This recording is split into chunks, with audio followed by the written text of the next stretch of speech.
So, what surprised you most while speaking to these 15 women that are featured in the book? What surprises me is how easily women trust and women let go of some of their agency. We just take it for granted that we will be taken care of. We grew up with that, and it's not India, it's not here, it's not there. It Hmm. is world over. You should know that you are capable as any other person to first support yourself. So you Hmm. have to begin there. Today's episode is with Lisa Pallavi, author of Money and Her. She spent years working in personal finance. And what I found really interesting about her book is that it's not just about saving or investing. It's about how money shapes a woman's confidence, choices, marriage, motherhood, and independence. So do watch this one till the end and tell me in comments whether you like this conversation. Lisa, I want to start with the core idea of your book because Money and Her feels like a finance book and more like a book about women, choices, and control. But what made you write Money and Her specifically around women's money stories? Yeah, you're right. So Money and Her feels like a finance book because it says Money and Her. However, when it comes to women, in my experience, I have sort of what I have understood is that many a times for women, the numbers are a little intimidating. So it's not rare for you to meet women, wherever you meet them, and if you're talking personal finance, often the response sounds like, that's great, but numbers are not my cup of tea. When people ask me, what do you do? And I tell them that I've been in personal finance for whatever 20 plus years, it's always, we don't get numbers. So that's the response I have got repeatedly. And when I ventured into this space of financial coaching, I did a few workshops exclusively for women. And that's where, once again, I was hit with the reluctance and the hesitation. No matter what your life stage is or what your life circumstances, there's this reluctance to kind of own money decision making, which I see with women a lot. And they could be working women doing really well in their careers, or they could be, stay at home homemakers, however you may want to term that. Everyone works, so I don't like to say working versus non-working, but yeah, this reluctance just made me think that numbers is not the way to go. And hence, Money and Her is really about the emotions behind the money decision making. And how do you shift the mindset? How do you shift this numbers are not for me, this is not my cup of tea mindset? And so, hence, while there are some practical personal finance tips in it, it's really collection of 15 stories of women who chose to own their wealth creation journey.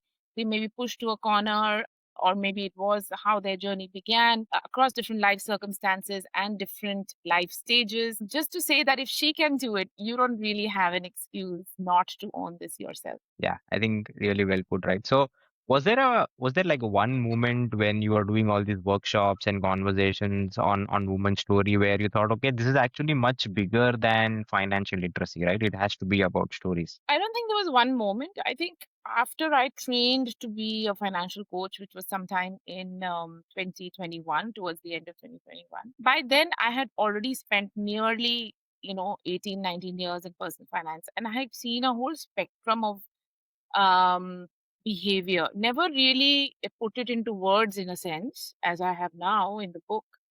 But coaching gave me a real insight into my own behavior. And I Mm. kind of thought that, I'm very good with personal finance, money, very disciplined, level headed, rational. But I was kind of made to realize through my coaching training and through some other workshops which I did that I didn't know everything there was to about the origin of some of my decision making, why I do the things I do with my money. And it was an eye opener for me. So I think from then on, whatever I faced with individual people was really, for me, really the story was in behavior. The numbers are simple. Mm. Money doesn't have a gender. So they don't change for you or for me. What works in personal finance for you will work for me as well. But Right. it's how we approach it. So yeah, Mm. so I think it was not one particular moment like that, but yes, definitely my journey as a coach has kind of helped me make that shift. So you spoke to a woman across different stages of life, right? So what surprised you most while speaking to these 15 women that are featured in the book? Surprised me. What surprises me is how easily women trust and women let go of some of their agency. And, sometimes it's just when you're really pushed to a corner, that's when you realize that we just take it for granted that we will be taken care of.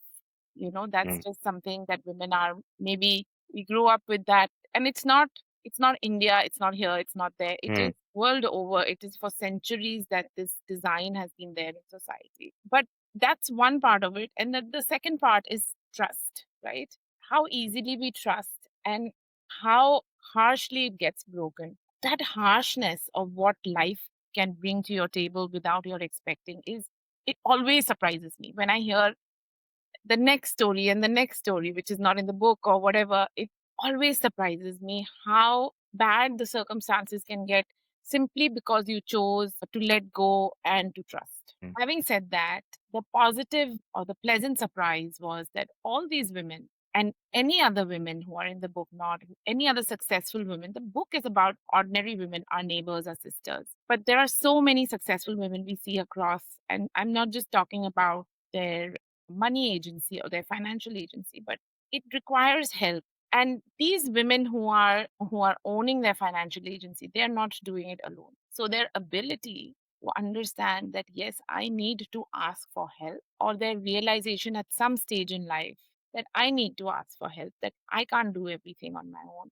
I think that's a common thread across all stories, and every story is different, but this thread is definitely there Got across. it. So I think I was just going to ask the next question, right? Like, was there any pattern where you felt like, okay, this is happening again and again, but nobody is talking about it openly? The pattern really started before the book, which I spoke to you about, the reluctance, the hesitance. Right. That is widespread, that pattern. And even now, Mm, when I speak to groups of women, and they're, even if they're from very affluent families doing very well, somewhere during the session, during the conversation, the insecurities start to come up. mm, So, and let me just give you a small anecdote from my own life, right? I was working full time when my children were really young, 2, 3 years old. And I was lucky to have a good editor, and I had a good work environment. But nevertheless, when your children are young, it's a lot, right? It's a lot on your plate right. with work and everything. And I remember really pulling my hair out, and because I felt I couldn't quit my family. So what do Mm, I do? Should I just, like, my option is to quit my work. That's my mm, option. And I said to my husband that, I think this is it and I'll pick it up later. But right now there is just too much happening and I really can't do it. And he mm, said to me that, just pull through for the next 2, 3 years because soon they'll be in school and you'll have a lot more time. And he said one thing that really stayed with me after.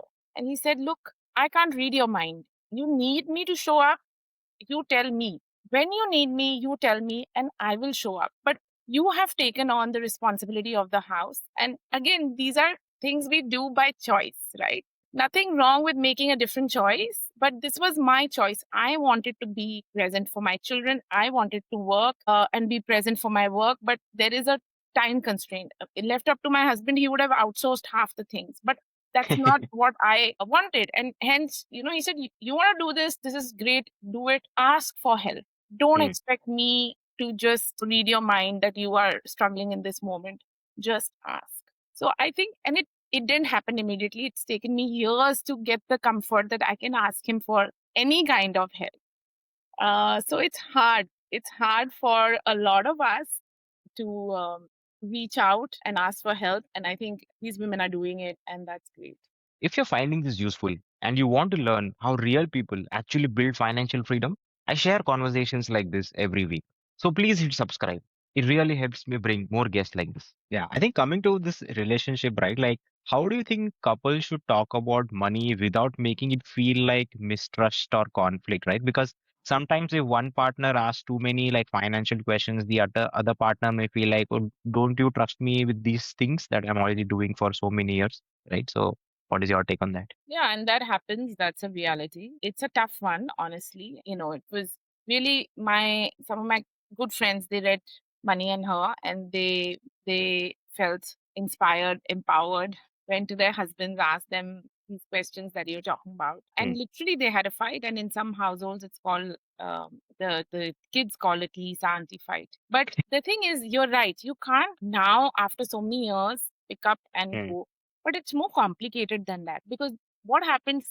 communication about money. See, money we anyway don't talk about, right? Mm. We are talking about money, but we are talking about it at an external space. We don't talk about Right. personal money with Yeah. others. So that's anyway a pain point. Secondly, what Mm. happens is there are egos. Mm. Unfortunately, in relationships, there are egos, and you don't operate from an ego-less place, which is ideal. So that's the thing. So if somebody is asking you a question, it is not that it's not trust. But what I tell women, because often they are the ones picking up the threads later, is that get the knowledge first yourself. Mm. Understand what cash flow management is in your own, personal finance. Understand what investments are. You don't have to know which product to invest in, but understand what different assets can do for you. Understand the importance of protection, insurance, emergency funds, etc. Then have a conversation. Mm. Don't go and ask questions. Have a conversation that, look, I found out about this today. I'm wondering, do we have something like this? What Mm. do we have? I do understand this is required for this or that is required for that. This is very important from multiple perspectives. There are families who, when their children reach, especially urban families, reach, 18, 19, and they need to go for college, they realize they don't have funds because the child has an aspiration and the college is expensive, it's overseas. I've known of people who have sold their house to fund their child. Imagine if you were talking finance, say five Mm. years beforehand, even. The mothers are always, I wouldn't say always, I shouldn't broad brush, but mothers are often more tuned into, say, children and their likes, dislikes, aspirations, especially if you've decided to take a break, stay at home, and Mm. bring up your children. So the discussion is not money. The discussion is your future. What are we going to do when we retire? The discussion is what are our children going to do? The money is a facilitator, right? So when you're having these discussions, money will come up. If you have the knowledge Mm. of what assets do, you can both have a conversation, just like you have a conversation about healthy food. You can have a Mm. conversation about, you know how to utilize money. So you have to make it, normalize it firstly, and talk about the goals rather than the money itself. Mm. And obviously, it's a journey that the couple needs to take together. So let's try and not have ego in the middle of it. Right. Got it. Talking about moms, right? Like a lot of women take a break for their children or their family, other family responsibilities. Yeah. Like what planning should women do before they take this break on? Yeah. So there are two fabulous career break stories in the book, and one Mm. must read them because both those women have come out of their career break and excelled at what they do. And these are not short 6 month, 1 year career breaks. Mm. What you have to realize, and these days I find younger women, and I don't blame them because it's competitive. It's really, you really have to find ways to hold on to a good source of income. But in terms of how do you plan beforehand, definitely Mm. savings, not just savings which are kept in the bank. Make sure that you're investing those gainfully. Make sure that you have access to at least 12 months of your expenses when you decide to take that career break. Okay, so that will give you comfort. Whether the career break is for having a child, whether the career break is for, say, starting a venture, whatever it is, you are stepping away from regular income. So have at least 12 months worth of expenses somewhere. Now, that's the financial part. Secondly, nowadays, the good thing is that even if you give up a 9 to 5, there are ways to earn income. This whole gig economy does not need to be restricted to the young, right? You can have, even if Right. you're in your mid 30s, 40s, you want to start your own venture and take a career break, you can do that. So figure out, is there a way that I can get some income in Mm. while I am on maternity, or while, is there something that I can do, some value I can create for someone in my ecosystem? It's not going to be hard. It just requires a little bit of planning. Right. So figure that out, so that, and it doesn't have to be equal to what you were earning. It can be just 30% of what you were earning. But that gives you the confidence that you are still valuable.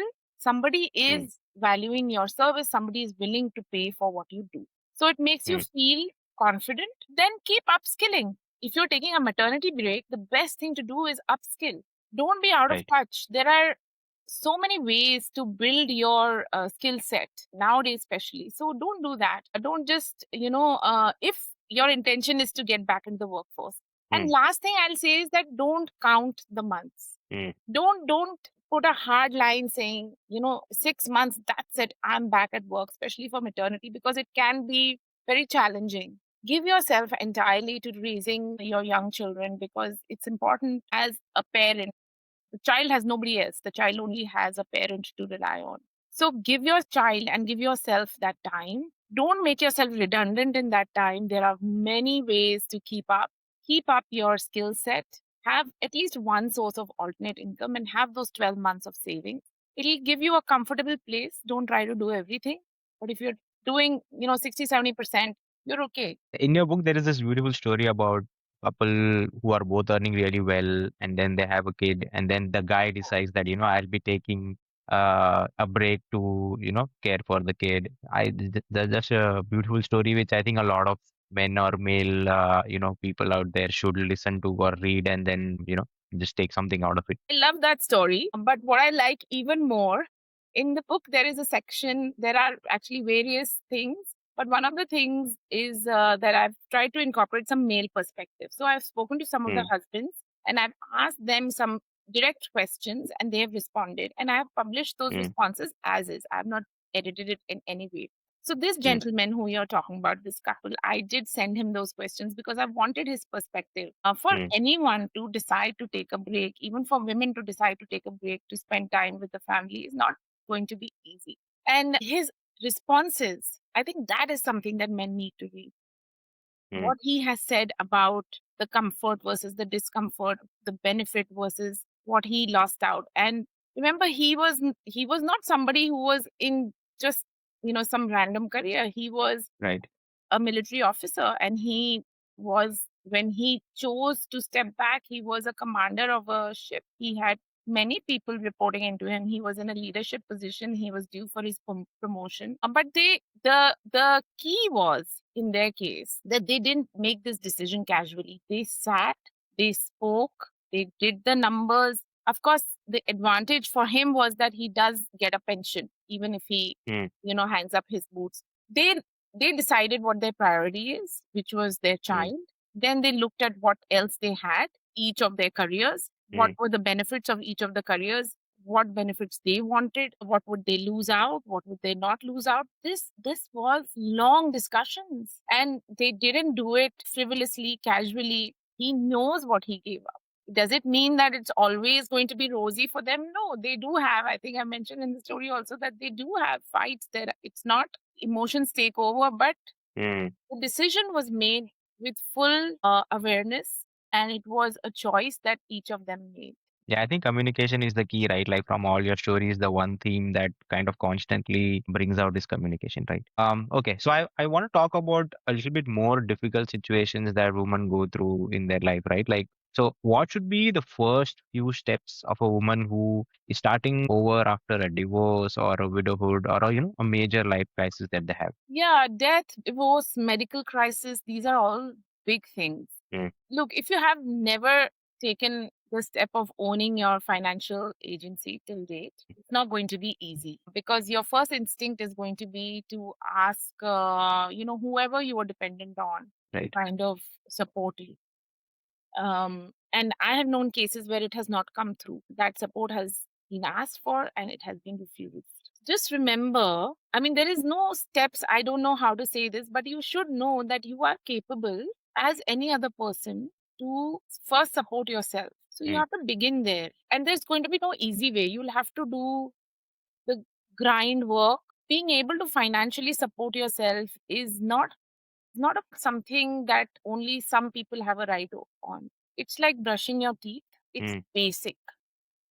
Every right. basic hygiene that everyone needs to have. So if you've never worked on this aspect, that whether I have some skill or whether I have something, then find that skill, whatever you're good at. If you're good at, with people, in a job that requires you to sell something, because it will help you. If you're good at cooking, baking, figure that out. Everything is available. Just, I think it's, as I said, it's a mindset thing. Don't think that you can't do it. I have seen, and there are so many hundreds of stories of women out there who have started, coffee, cafe fide after Mm, her husband died, she picked up, right? Yeah. And look, what a wonderful job she did. So many brands are built by women in their 50s, 60s, 60s. Forest Essentials, Diva, all of these brands in India Mm. have been built by women, not young women who started with a bride, right? So it's all possible. There's no formula to this. It's life. Life happens, trust happens, people happen.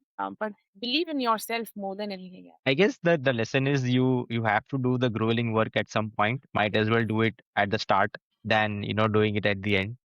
So today, many women are highly educated, right? Like they are earning well, and some are even supporting their families, right? But still, when it comes to investing, taxes, or long-term planning, many still hesitate and say, "Oh, I don't understand all of this," right? So why does that happen? Do you think? Not sure why the hesitation is there, honestly. But what I do realize when I speak to women is that women don't think of investing as something, where, okay, you have to generate return, etc.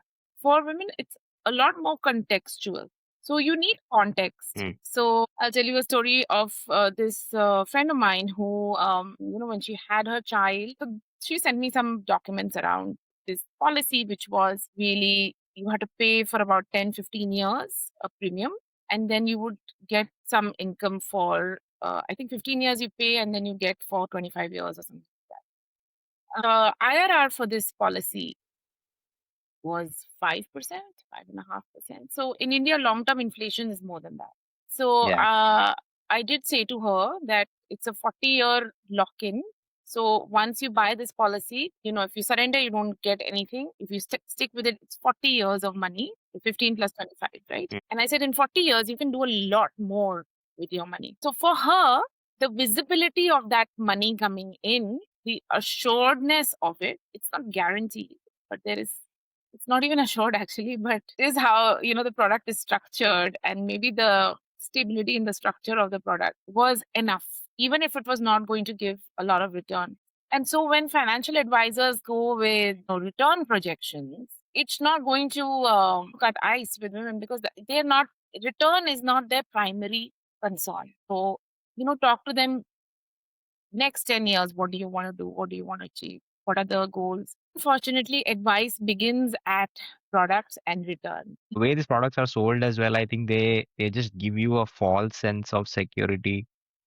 I think which a lot of people are kind of taken into, and then at the end of, because these are all long term things, and then you only realize the mistake after 15, 20 years, right? At which point you don't really have a choice of doing anything else, right? And I think like inflation is probably like the hardest to explain to somebody, right? Like what will happen to your money 15 years down the line? It's very hard for them to imagine. Like how compounding is hard to imagine, I feel like even inflation is kind of hard to imagine of what it will happen after a Well, few years, inflation is compounding in a right? way, right? It is negative side of Yeah. compounding. But Yeah.